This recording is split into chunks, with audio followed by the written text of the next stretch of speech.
আমার প্রিয় ছাত্রছাত্রীরা, আশা করি তোমরা সকলে ভালো আছো। তোমাদের সকলকে জানাই বুলবুল টিউটর ইংলিশ চ্যানেলে স্বাগতম।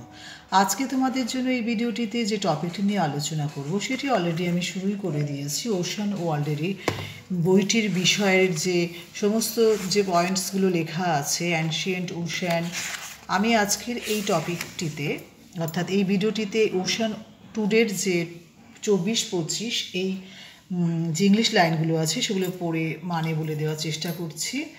এটি আমার পার্ট 11 ভিডিও। এই বইটিরই আমি আগের যে সমস্ত ভিডিওসগুলো পাঠিয়েছি অর্থাৎ এই বইটির সেটি পার্ট ওয়াইজ আমি পাঠিয়েছি।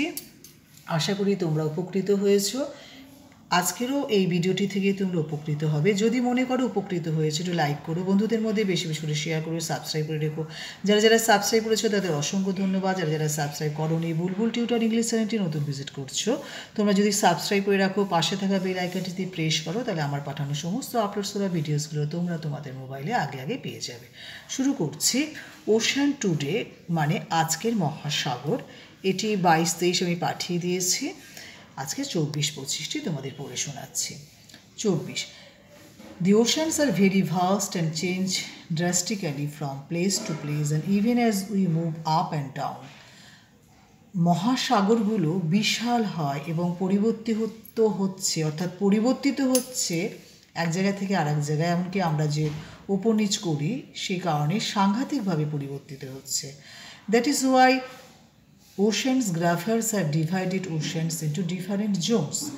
এই জন্য যারা সমুদ্র বিজ্ঞানী তারা এই সমুদ্রগুলোকে, মহাসাগরগুলোকে বিভিন্ন অঞ্চলে ভাগ করেছে।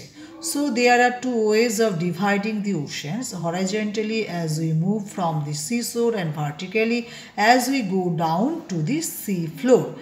এবং হরাইজন্টালি এবং ভার্টিক্যালি দুটো ভাগে, দুটো অঞ্চলে তারা ভাগ করেছে। হরাইজন্টালি হলো যখন আমরা সমুদ্রের যে তীরে যখন আমরা ঘুরে বেড়াই সেটা হলো হরাইজন্টাল, আর ভার্টিক্যাল হচ্ছে আমরা যখন সমুদ্রের জলে নামি বা তলে নামি।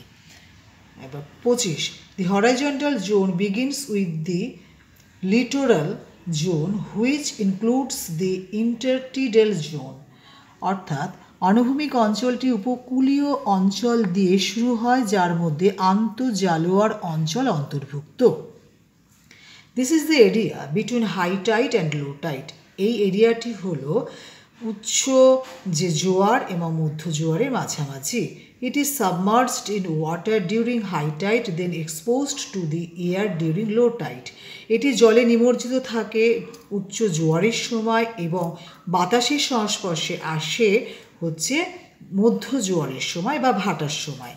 The organism found here must adapt to both extremes. এই উভয় যে পরিস্থিতি, যে চরম পরিস্থিতি, সেই পরিস্থিতির সঙ্গে কিন্তু যারা অর্গানিজমস আছে অর্থাৎ জীবকুল যে আছে এই জলের মধ্যে, মহাসাগরের মধ্যে, তারা কিন্তু খুব সুন্দরভাবে সেগুলোকে এই চরম পরিস্থিতির মধ্যে কিন্তু উভয় অবস্থার সাথে কিন্তু তারা খাপ খাইয়ে নিয়েছে বা তাদের খাপ খাইয়ে নিতে হয়।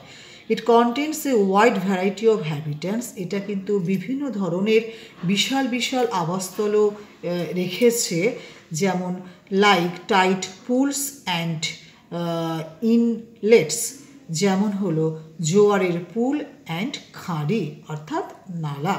Thank you for watching this video. If you like this video, please like, share, comment, subscribe my channel for future notification.